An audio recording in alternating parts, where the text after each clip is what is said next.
It's really a fun day for me here at DrumChannel, and I think it's going to be really fun for all of you also. We have three amazing musicians here. They've come to share some stories with all of us, and I think it's always interesting and entertaining and educational when we have great drummers come on and tell you about their experiences. I know they don't need any introduction, but I'm just going to go around the horn here. Start over there, Charlie Watts. We have Hal Blaine and Jim Keltner. And I have a question kind of to get started. Terry Gibbs was here earlier, and he said that, in speaking about Mel Lewis, that Mel, when he gets started, when he was at a young age, was probably 80% Tiny Con and 20% Mel Lewis. And as he got older, he became 50-50. And as we know Mel Lewis, he was probably 80% Mel Lewis, but he was always 20% Tiny Con. In your experiences, Jim, we can start with you. A drummer or drummers who you would think influenced your, not your chops or more your style, the way you approach the drum set. You mean like like the influence of the way I would approach playing Correct. The drums musically? Yeah, and did that change as you got from a young age to an older age? Yeah, it started, it went all over the place. The very first drummer I ever heard was Gene Krupa. That's what Hal says, I'm pretty sure, and probably Charlie. But after that, when I started getting serious about playing, Shelly Manne was my big hero. And I called Shelly one time when I was about 14, 15. And his wife was so sweet, she woke him up. And he actually talked with me, and I said, I don't know if I called him Mr. Man, I'm not sure. But whatever it was, I said, I wanted to know what size hi-hats he played. And you imagine this man answering the phone to some kid to tell him that he played like 14-inch hi-hats. And he was just, and in later years when I got to meet him, I told him about that, and he was like the sweetest guy in the world and the greatest. And I know you were a Shelly Manne fan. Big fan, yeah. I have a great Shelly Manne story. I'll tell you later. Okay, right after this, and I'll tell you. And then right after Shelly, Hal, I became really infatuated with the whole idea of the Hal Blaine sound. I copied the color of his drum. I did everything I could. I got his cartage guy, who I shouldn't call him a cartage guy. He was a genius, really, wasn't he? Ricky Fauché. And so I had Rick outfit my drums exactly the way Hal's drums were. And kind of went from there, like Ringo, Charlie, guys that played the drums, not with what you would call a lot of technique, but they played really musically. They played the song in a real special way. And that's kind of where it began for me. But I mean, it goes on from there. I have all kinds of extra heroes and stuff. But that's where it began for me. Earl Palmer, too, I got to say also. Hal and Earl. You're not Italian, are you? I'm Mexican. Oh, because I noticed you. Oh, I do love this. But you're not full. You're Mexican and code. what else? Mexican and Mexican and all kinds of other exotic I'll things. tell you my great Shelly Manne story, and I love Shelly. He was always wonderful with me. In the beginning, when I got lucky, in late 50s, early 60s, there were a lot of drummers that refused to play this nasty rock and roll. Oh, this was terrible music. 3 chord changes. So, and Shelly was a hero of mine, of course. And it started with Gene Krupa, Buddy Rich, of course. All those, you mentioned Tiny Con, Don Lombardi, the guy that was with Woody, the little guy. Jake Hanna? Davy Tuff? Oh, Dave Tuff. Yeah. Davy Tuff, right. So I grew up with all those guys. And I started working in film, coincidentally. Just background stuff and this and that, bit parts and different things that I was doing. But I was working with some big actors. And I noticed that they all had motivation. What's my motivation? Aside from, the paycheck, because sometimes they went in to extend a scene that they had done a year before or something like that. What is my motivation? And I used to think to myself, boy, this is an amazing thing. And when I started playing music, I used to think the same thing. What is my motivation? So it goes right back to, what is a song? There you go. And I could ask you, what is a song? A song is a story. Well, what is the story about? That's what my motivation is. What is the story about? Because I also got lucky as a youngster to be able to watch these people that did radio shows, because I was still a youngster, and I could see these guys doing sound effects. And those are the things that kind of stick with you through the years, you know. And little by little, this was my motivation. If this is a girl or even a guy singing, or today, I don't know, who knows?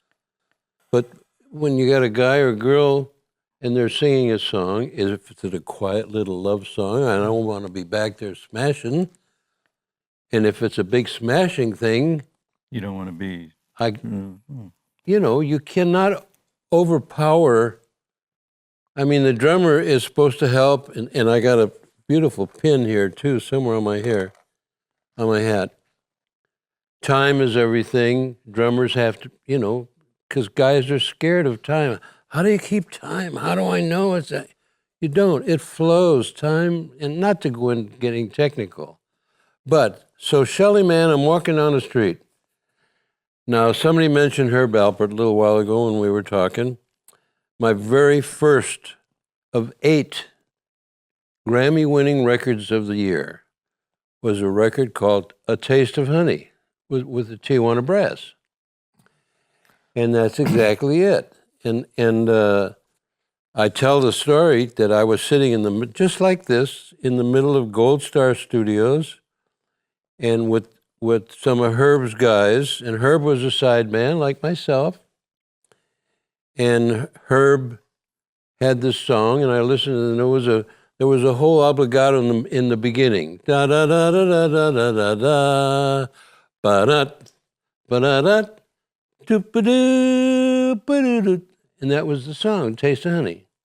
And so we rehearsed it several times, and it came out great. It was fine. Okay, well, let's make it. Da da da da da da da da. This is a train wreck, you know. 9 guys went for that downbeat, and it was terrible. And they're saying, "How did this happen? What do we?" And it's about the 4th or 5th time, and I'm sitting, Mr. Comedian, in the middle of the outfit, and I look at the guys and I go, 2, 3, 4, with the bass drum, 1, 2, 3, 4, and everybody comes in perfect. That became the hook. That created motivation, so to speak. So now I'm walking down the street in Hollywood, and I'm very close to Shelley Mann had opened a little jazz club called Shelley's Manhole. Yeah, we read that. Wonderful little place. Mm-hmm. And so I'm walking down, and I'm across the street, and Shelley's out front cleaning something. And I wave to him, and he says, "Hey, man, come here," or something like that. And then I run across the street, and he says, "That record you did with the Tijuana Brass, wow, I love that, man. It's just terrific. It was great. It was a hook, and it was a..." And I said, I'm very excited. It was Record of the Year, the Grammy, and blah, blah, blah. So now, with my comedic sense, I said, "Shelley, you're not going to be very happy about this, but Herb Alpert is going to be opening another jazz club up the street here." He said, "Oh, no, I just opened the Manhole." The poor guy, he felt... And then he said, "Oh, what's the name of it?" I said, "Well, Herb's going to call it the Tijuana Brass Hole." So, ba-da-ba-ba-ding. That was a long way to go. But that was my motivation. See, you have to be motivated. I worked with some great actors and actresses, and that was always what is my motivation? So when you put all of that together in what's in the back of your brain and watching guys doing sound effects, you know, knocking on doors and turning sirens and for fire departments and making noise for fire, it was an amazing thing that all sinks in. And I know that we've all had the same thing, even in Oklahoma. I know that. even in Tulsa. Did you ever know that I was the honorary lieutenant governor of the state of Oklahoma? Wait a minute, lieutenant governor? Swear to God. Honorary. The honorary lieutenant governor. Wow, I knew I that swear you to knew God. No, yeah. right? We will believe you, How did Hal. that happen, Hal? Well, I was walking on the street. These two guys walk into a bar one day. No, it happened because for some reason, I did a record called "You're the Reason God Made Oklahoma." Boy, that sounds, yeah. It was a major big hit. And these two kids, they were the daughter and the brother of two big stars. I forget their names right now. But it was a great record. Charlie, back to the kind of the original thought of people that maybe had inspired you back in the day. First one? That you, yeah, way back when you were a young kid that you were listening to that might have influenced your style. It came from collecting records, really. So it would have been Chico Hamilton. Wow. That was the first guy. And then a drummer in London. I used to go to jazz clubs. And Phil Seaman was probably... Mm-hmm. Mm-hmm. But I never wanted to play like Phil, but he was pretty exceptional. When did you first come to New York, to that jazz scene in New York? Was it much later? 63, I think. Something like that. 3 or 4, I can't remember. So bebop. Yeah, I got off the plane with Shaggy Dog Stories, and I got on the way over. We had the New Yorker, and I went straight to Birdland. Saw Sonny Rollins, and that was America to me. The rest of it, I wasn't interested in the rest of it. So, and then we came here. I first saw Hal through a friend of mine who was called Jack Nitchie, whose wife was a friend of my wife. And Jack took me to, and then we did a show together, you said, didn't we? The Tammy Show, right? Right. Which would have been early 60s, I would think. Mid-60s. 100 years ago, at least. Yeah, it was a hell of a show, though. Do you remember it? It was fantastic. Everyone was on it. So but he took me home. To his home, I mean. Listening to American bands through the years when you were at home, I mean, most people over here didn't know that Hal was on a lot of those records. Were you aware that? No, not the record, but Do Ron Ron and all those things. No. Our manager, a guy called Andrew Oldham, was a very big friend of the producer of all those records, and.